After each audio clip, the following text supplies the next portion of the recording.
Hey, Algebra 2, this is unit 5, lesson 10. And we jumped straight into 10.3. In class, we saw how we can take functions and combine them. We definitely focused on adding functions and all. That was our main job today. But we did have this one function where we multiplied them together. We took one function and its outputs of like 1 times 0, and 2 times -1, and 3 times -2, and 4 times -3, and we graphed that out. And the product of these two lines gave us something that was completely different. The other ones where we were adding them together, it was more of like which end behavior of the graph do they get? Do they inherit? Like which one ends up being stronger and winning in the end here?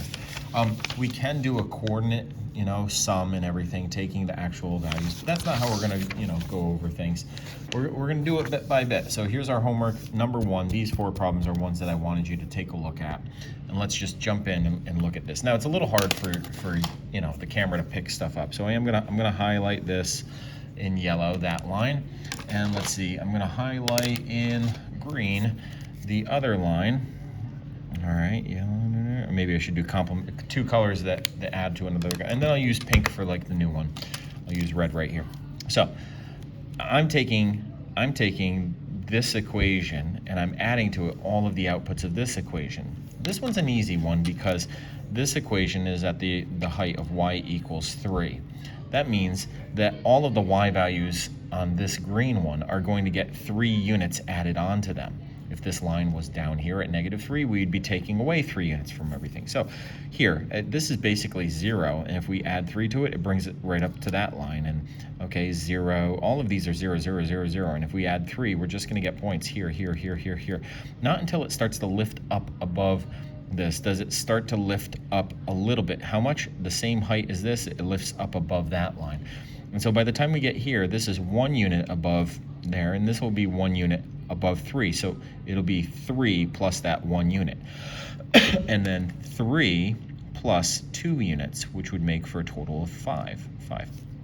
And then as we go here, 3 plus 4 units, that makes, 7, that makes 7. And then here, let's see, 8 units plus 3, 8, 9, 10, 11. So we would be at 9, 10, 11. We'd be at like up there, we'd be up there. So here's what we see. We see that when we graph this and we sketch this out, we get a curve that it's identical to the first curve that we started with. It's just shifted up 3 units. Everything's shifted up 3 units. All right, we got stuff like this where it's like, okay, how does the combination of these two work out? Which one wins overall? So if we start here, I'm gonna work backwards with this one. We start at 0, 0. This has a height of 1, and if we add the height of 0 here to it, 1 plus 0 is 1. This is at a height of a half, and a half plus a -1, oh, that'd be like a -1/2, okay? And then here we're at like, let's do a bigger jump. Over here, when we get to like -4, that's like 0, and this one would have a down or a -4. The -4 and 0 would make -4. Because all of these are 0, that means all of these values are going to have basically nothing added onto them, and they'll stay right where they are, lockstep. As we go in this direction, this has a height of 2. 2 plus 1 would make 3, and this one has a height of 4. 4 right there, plus 2, which would make 6. And if we go out here, 8 plus this height is 3, 9, 10, 11. This one's going to be up here at 11 as well. So this is one where when we look at this, it's going to have the same end behavior in this direction, but eventually pulls out of being linear and it becomes a curve. And it's like, why is the curve like a little bit higher than the original curve at all these points? It's because it's getting a little bit extra added on as we go further and further this direction. These heights get added on to these heights that are here. Okay, that's that one. This one, okay?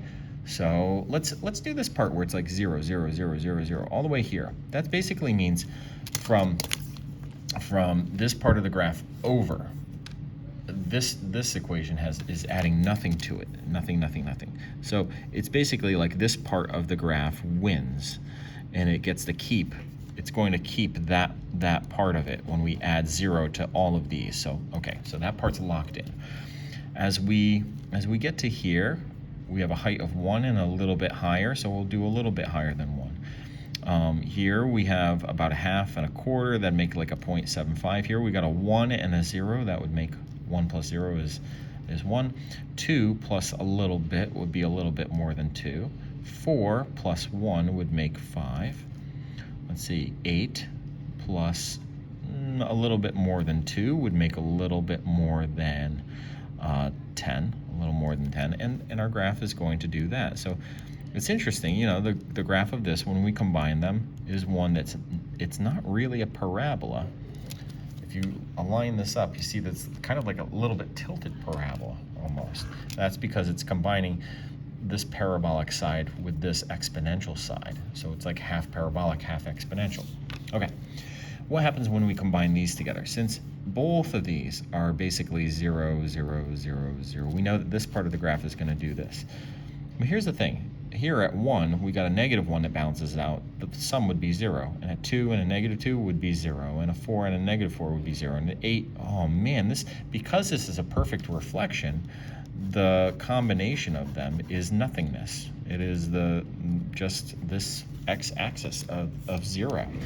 It seems that each height is going to have a point balancing it out. You know what? Today's lesson is relatively easy. There's no real need to do more than that. All right, take care, folks.